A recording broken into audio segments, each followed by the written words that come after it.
Hello नमस्कार साथियों, स्वागत है आपका हमारे daily current affair YouTube channel पर। दोस्तों, अगर आप चैनल पर नए हो तो कृपया चैनल को सब्सक्राइब कर ले और वीडियो को लाइक कर दीजिए।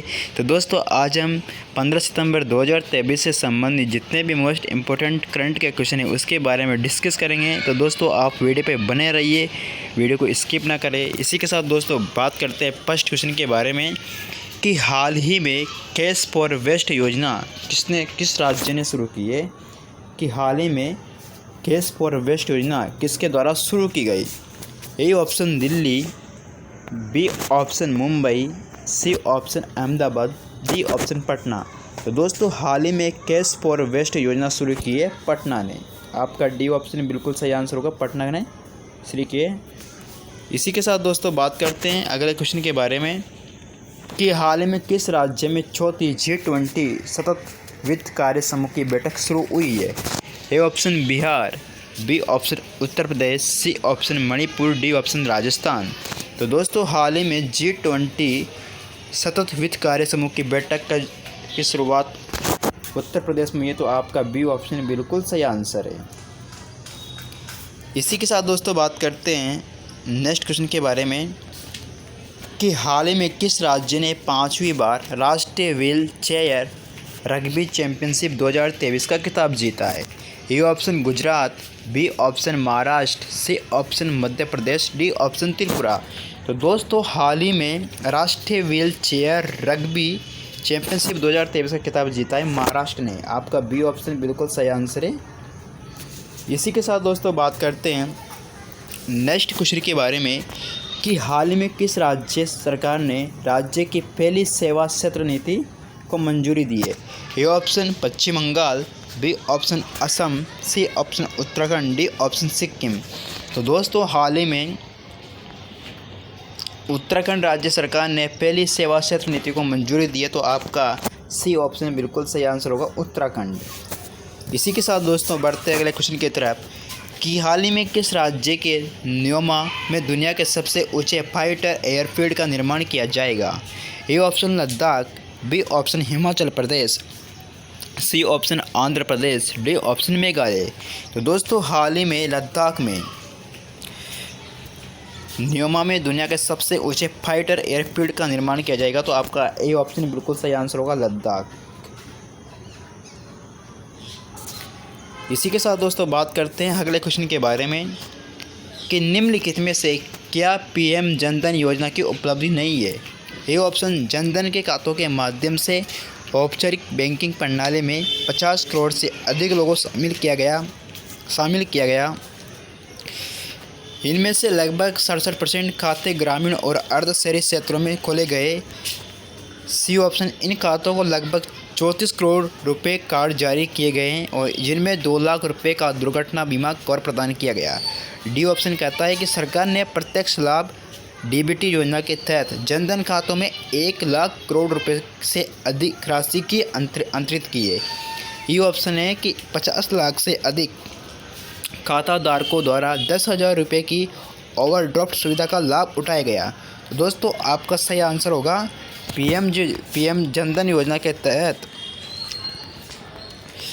50 लाख से अधिक खाताधारकों द्वारा 10,000 रुपये की ओवरड्राफ्ट सुविधा का लाभ उठाया गया है। ये इसमें नहीं है। तो आपका ये ऑप्शन बिल्कुल सही आंसर होगा, ये बात नहीं की गई। इसी के साथ दोस्तों बात करते हैं अगले क्वेश्चन के बारे में। यूएनडीपी भारत और नाबार्ड के बीच सहयोग में डीआईसीआरए की क्या भूमिका है। ए ऑप्शन कृषि प्रदर्शनियों की मेजबानी, बी ऑप्शन जलवायु लचीला कृषि अंतर्दृष्टि प्रदान करना, सी ऑप्शन छोटे पैमाने के व्यवसायों का वित्तपोषण, डी ऑप्शन ग्रामीण अवसंरचना परियोजना का संचालन। तो दोस्तों, यूएनडीपी भारत और नाबार्ड के बीच सहयोग में डीआईसीआरए की जो भूमिका है वो है जलवायु लचीला और कृषि अंतर्दृष्टि प्रदान करना। वेरी इंपॉर्टेंट है दोस्तों, याद रखिए कि जलवायु लचीला और कृषि अंतर्दृष्टि प्रदान करना। इसी के साथ दोस्तों बढ़ते हैं अगले क्वेश्चन की तरफ कि K2-18b पर मीथेन और कार्बन डाइऑक्साइड की उपस्थिति में महत्वपूर्ण क्यों है। भाई, K2-18b पर मीथेन और कार्बन डाइऑक्साइड की उपस्थिति महत्वपूर्ण क्यों है। देखिए, जो K2 का मतलब होता है कि गॉडविन ऑस्टिन 18B पर मीथेन और कार्बन डाइऑक्साइड की उपस्थिति महत्वपूर्ण क्यों है? ये भारत की सबसे ऊंची चोटी है। बात करते हैं दोस्तों, इससे पता चलता है कि यह ग्रह पर वित्तपोषण वातावरण है। यह इंगित करता है कि ग्रह जीवन के लिए बहुत गर्म है। और सी ऑप्शन ये कहता है कि यह हाइड्रोजन समृद्ध वातावरण और जल महासागर की परिकल्पना का समर्थन करता है। इससे पता चलता है कि ग्रह पूरी तरह से बर्फ से ढका हुआ है। तो दोस्तों आपका सही आंसर होगा सी ऑप्शन, कि यह हाइड्रोजन समृद्ध वातावरण और जल महासागर की परिकल्पना का समर्थन करता है। बात करते हैं दोस्तों कि यह हाइड्रोजन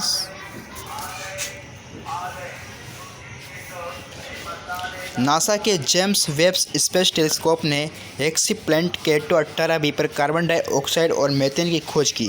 K2-18b हाइड्रोजन समृद्ध वातावरण और जल महासागर से ढकी सतह वाली एक संभावित हाइसिन एक्सोप्लैनेट है।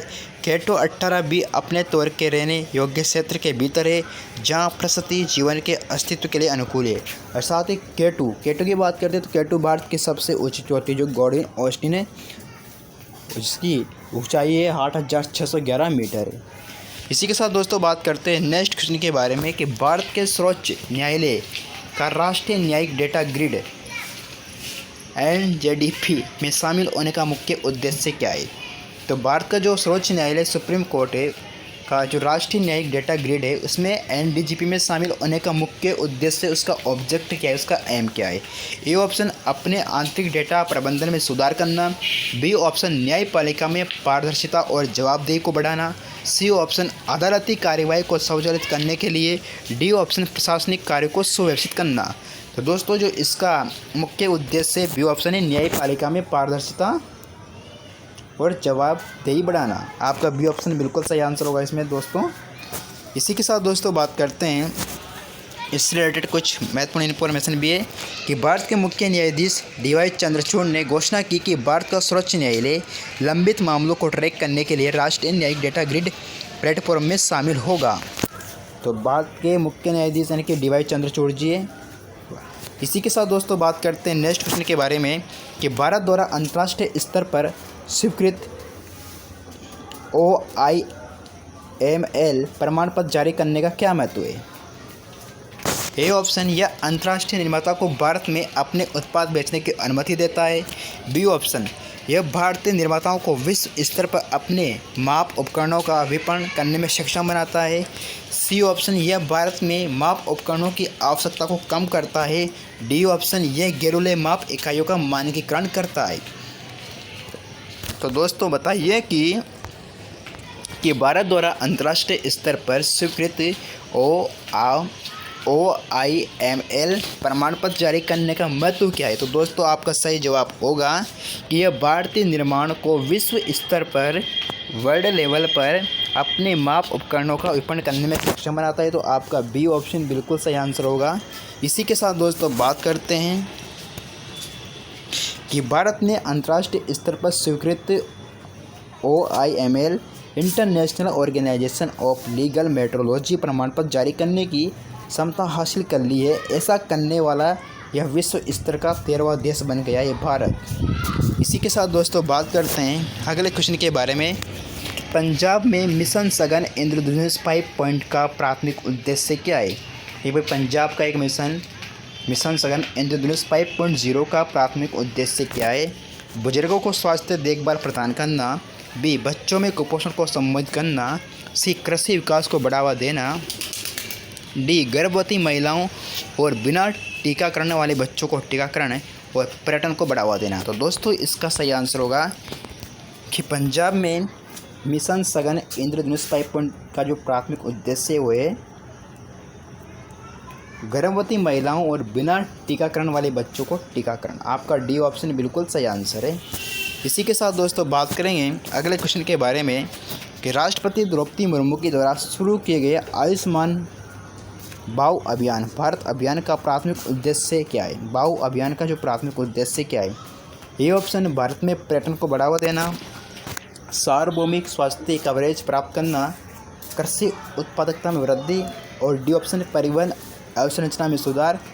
ये ऑप्शन, शिक्षा प्रणाली का विस्तार। तो दोस्तों इसका सही आंसर होगा सार्वभौमिक स्वास्थ्य कवरेज। यूएससी प्राप्त करना। आपका बी ऑप्शन बिल्कुल सही आंसर होगा। इसी के साथ दोस्तों बात करते हैं अगले क्वेश्चन के बारे में। PMAVY के तहत एक किसान को अधिकतम प्रीमियम क्या देना होगा? ए ऑप्शन खरीफ फसल के लिए बीमित राशि के कुल प्रीमियम का 1%। बी ऑप्शन कहता है कि रबी खाद्य फसलों तिलहनों के लिए बीमित राशि का कुल 2% और वाणिज्य बागवानी फसलों के लिए बीमित राशि के कुल का प्रीमियम 3%। सभी फसलों के लिए बीमित राशि के कुल प्रीमियम का 4%। सभी फसलों के लिए बीमित राशि के कुल प्रीमियम का 5%। दोस्तों आपका ये ऑप्शन भी सही होगा कि सभी फसलों के लिए बीमित राशि का कुल प्रीमियम का 5%। आपका ये ऑप्शन बिल्कुल सही आंसर होगा। अब दोस्तों बात करते हैं नेक्स्ट क्वेश्चन के बारे में कि सेवा पखवाड़ा पहल क्या है?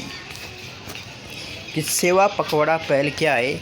यह एक सांस्कृतिक उत्सव है, यह एक खेल प्रतियोगिता है, एक स्वास्थ्य देखभाल जागरूकता अभियान है, या व्यापार मेला है, या फिर एक राजनीतिक से रैली है? तो दोस्तों ये क्या है, यानी कि सेवा पखवाड़ा पहल क्या है, इसका संबंध किससे है? तो दोस्तों ये एक प्रकार की राजनीतिक रैली है, यानी कि क्या इसका ए ऑप्शन बिल्कुल सही आंसर होगा। एक प्रकार की राजनीतिक रैली है। इसी के साथ दोस्तों बात करते हैं अगले क्वेश्चन के बारे में कि राज्य स्तर पर राज्य सहकारी बैंक की अध्यक्षता वाली त्रिस्तरीय सहकारी ऋण संरचना में निम्नलिखित में से कौन सी अंतिम कड़ी है? ए ऑप्शन प्राथमिक कृषि ऋण समितियां, बी ऑप्शन जिला केंद्रीय सहकारी बैंक, सी ऑप्शन राज्य सहकारी बैंक, डी ऑप्शन राष्ट्रीय कृषि और ग्रामीण विकास बैंक, डी ऑप्शन उपयुक्त में से कोई नहीं। तो दोस्तों आपका सही जवाब होगा प्राथमिक कृषि ऋण समिति। आपका ए ऑप्शन बिल्कुल सही आंसर है। इसी के साथ दोस्तों बात करते हैं कि अगरतला अकोला रेल लिंक परियोजना का प्राथमिक फोकस क्या है? यानी कि अगरतला अकोला रेल लिंक परियोजना का प्राथमिक फोकस क्या है? ये ऑप्शन भारत और बांग्लादेश के बीच अवसंरचनात्मक संपर्क को बढ़ाना, बी ऑप्शन असम के लोगों का आवागमन को सुगम बनाना, सी ऑप्शन भारत और म्यांमार के बीच अवसंरचनात्मक संपर्क को सुदृढ़ीकरण करना, कश्मीर क्षेत्र में पर्यटन को बढ़ावा देना और सीमा सुरक्षा उपायों को कम करना। तो दोस्तों इसका जो सही आंसर होगा कि अगरतला अकोला रेल लिंक परियोजना का जो प्राथमिक उद्देश्य है दोस्तों फोकस है कि भारत और बांग्लादेश के बीच अवसंरचनात्मक संपर्क को बढ़ाना। इसका ए ऑप्शन बिल्कुल सही आंसर होगा कि भारत और बांग्लादेश के बीच अवसंरचनात्मक संपर्क को बढ़ाना। इसी के साथ दोस्तों बात करते हैं नेक्स्ट क्वेश्चन के बारे में कि पीएम विश्वकर्मा योजना के तहत प्रदान किए गए ऋण पर ब्याज दर क्या है? कि भाई जो अभी पीएम विश्वकर्मा योजना जो है इसके तहत प्रदान किया जो ऋण ब्याज दर क्या है? A option 5%, B option 6%, C option 7%, D option 8%। तो दोस्तों आपका सही जवाब होगा 5%। इसी के साथ दोस्तों बात करते हैं कि बहुआयामी गरीबी सूचकांक द्वारा उपयोग किए जाने वाले 3 अभाव संकेत क्या है? ए ऑप्शन स्वास्थ्य शिक्षा जीवन स्तर, बी ऑप्शन पोषण बाल मृत्यु दर स्वच्छता, सी ऑप्शन साक्षरता स्कूल नामांकन और स्वच्छ पानी तक पहुंच, डी ऑप्शन उपयुक्त में से कोई नहीं और ई ऑप्शन उपयुक्त में से कोई नहीं। दोस्तों आपका सही जवाब होगा स्वास्थ्य शिक्षा और जीवन स्तर। इसका सही आंसर होगा। आपका ए ऑप्शन बिल्कुल सही आंसर है। इसी के साथ दोस्तों बात करते हैं कि नाटो में स्थिर रक्षक सैन्य अभ्यास केंद्र कौन से भौगोलिक क्षेत्र में होंगे? ए ऑप्शन पश्चिमी यूरोप, बी ऑप्शन दक्षिणी पूर्वी एशिया, सी ऑप्शन पूर्वी यूरोप, डी ऑप्शन उत्तरी अमेरिका। तो दोस्तों आपका सही जवाब होगा पूर्वी यूरोप। आपका सी ऑप्शन बिल्कुल सही आंसर है। दोस्तों बात करते हैं कि निम्नलिखित में से आरबीआई के लिए 100 दिन 100 पे अभियान का उद्देश्य क्या है? भाई आरबीआई का एक अभियान है 100 दिन और 100 पे अभियान। इसका महत्वपूर्ण इसका ऑब्जेक्टिव क्या है, इसका क्या उद्देश्य है? ये ऑप्शन 100 दिनों की अवधि के भीतर प्रत्येक जिले में प्रत्येक बैंक का शीर्ष 100 लावारिस जमा राशियों का पता लगाना और उनका निपटान करना। बी ऑप्शन कहता है कि 100 दिनों के भीतर बैंकिंग प्रणाली में दावा न की गई जमा राशियों की मात्र 50% तक कम करना। सी ऑप्शन 100 दिनों के भीतर मालिकों या दावेदारों को दावा न की गई जमा राशि को सही वापसी सुनिश्चित करना। डी ऑप्शन बैंक ग्राहकों को उनके धन का पता लगाने और आदतन नामांकन और केवाईसी विवरण बनाए रखने में महत्व के बारे में संवेदनशील बनाना। और उपयुक्त सभी। तो दोस्तों आपका सही जवाब होगा, इसमें सभी आ जाएंगे, उपयुक्त सभी, ऑल ऑफ दीज। इसी के साथ दोस्तों बात करते हैं कि निपा वायरस NIV के लिए प्राथमिक मेजबान जलाशय क्या है? ए ऑप्शन सुअर, बी ऑप्शन मवेशी, सी ऑप्शन फ्रूट पैट उड़ने वाली लोमड़ी, डी ऑप्शन कृंतक। तो दोस्तों आपका सही जवाब होगा सी ऑप्शन फ्रूट बैट यानी कि उड़ने वाली लोमड़ी। आपका सी ऑप्शन बिल्कुल सही आंसर है। दोस्तों बात करते हैं कि स्क्रब टाइपस के लिए जिम्मेदार प्रेरक एजेंट क्या है? एक वायरस, एक जीवाणु, प्रोटोजोआ, एक परजीवी। तो दोस्तों ये एक प्रकार का इसका संबंध है स्क्रब टाइपस का एक जीवाणु से। आपका बी ऑप्शन बिल्कुल सही आंसर है। इसी के साथ दोस्तों बात करते हैं नेक्स्ट क्वेश्चन के बारे में। मंगल अन्वेषणम के संदर्भ में संक्षिप्त मॉक्सी का क्या अर्थ है? हेमो एक्साई का क्या अर्थ है? मंगल ऑक्सीजन निष्कर्षण प्रयोग,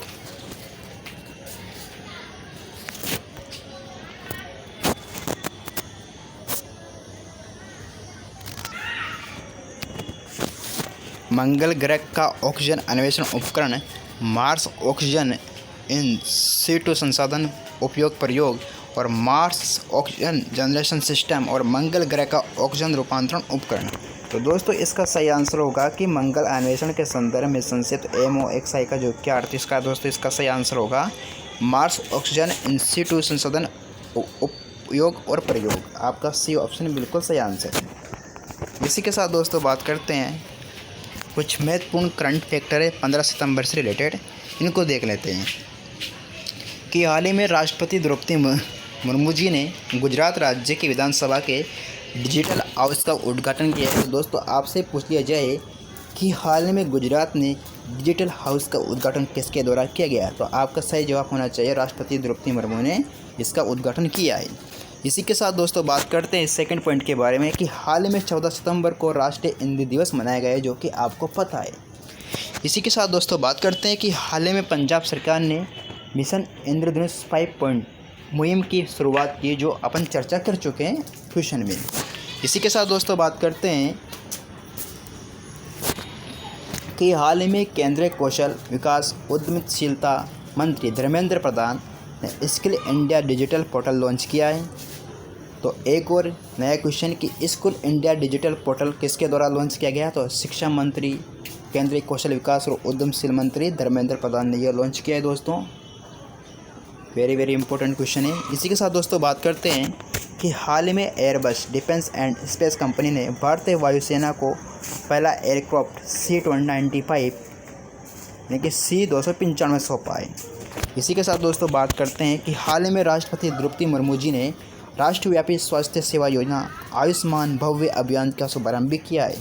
इसकी भी दोस्तों अपन चर्चा कर चुके हैं कि राष्ट्रपति द्रौपदी मुर्मू जी ने राष्ट्रव्यापी स्वास्थ्य सेवा योजना आयुष्मान भव्य अभियान का शुभारंभ किया है। एक तो राष्ट्रीय आयुष्मान वार्ता, एक राष्ट्र आयुष्मान भव्य अभियान भी है। इसी के साथ दोस्तों बात करते हैं कि हाल ही में असम के राज्यपाल गुलाब चंद कटारिया ने सरपंच संवाद मोबाइल ऐप का अनावरण किया है।